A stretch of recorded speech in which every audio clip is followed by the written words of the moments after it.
Out front tonight, but two Russian military giants dead tonight. One of them, the most senior general to die in Ukraine since the war began. Lieutenant General Oleg Sokov, killed in a strike on a Russian military base in Berdyansk. This is according to a Telegram channel, a Russian one. Sokov was a rising star inside Putin's military. Back in 2021, picked to speak at a cadet ceremony that was attended by Putin himself.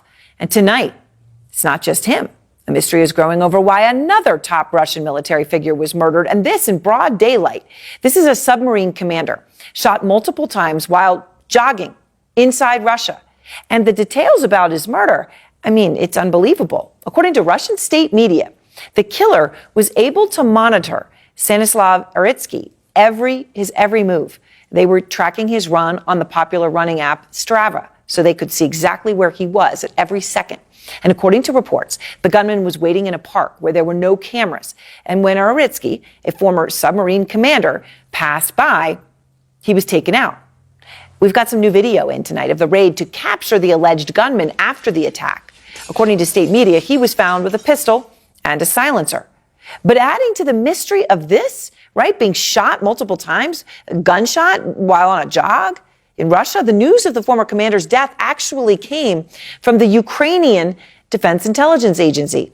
In an unusually detailed statement, the agency said, quote, the submariner was jogging in the 30th anniversary of Victory Park in Krasnodar. Around 6 a.m., he was shot 7 times with a Makarov pistol.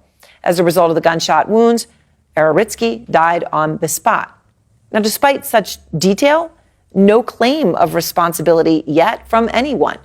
And it all comes on the same day that Ukraine and the United States are at odds. In fact, the biggest rift between the two countries since the war began.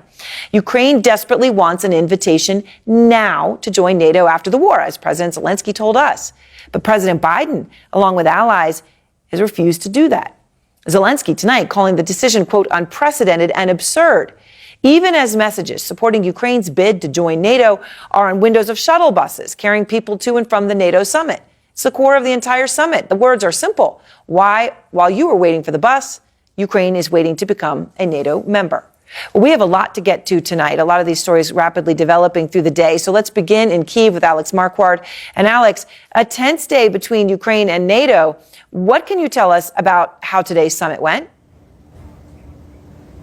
It was, Aaron. Zelensky made clear going into the summit that he wasn't going for fun, as he said. He wanted a concrete timeline of how and when Ukraine would be invited to join NATO. Now it is clear that Ukraine is not going to be getting that invitation anytime soon. Instead, the NATO alliance telling Zelensky that they will be invited when allies agree and when conditions are met. Right now, Aaron, the allies do not agree, and it's not clear what those conditions are. Ukraine's president taking the stage today at the NATO summit, thanking flag-waving Lithuanians for their support, saying Ukraine's flag is still alive and free. NATO дасть Україні безпеку. NATO will give Ukraine security, President Volodymyr Zelensky said. Україна зробить НАТО сильніше. Ukraine will make NATO stronger. But as Zelensky mingled tonight with NATO leaders, his country's future in NATO remains uncertain. Simmering underneath his deep frustration over the lack of urgency and clarity to join the alliance. It's unprecedented and absurd when time frame is not set neither for the invitation nor for Ukraine's membership, he tweeted today.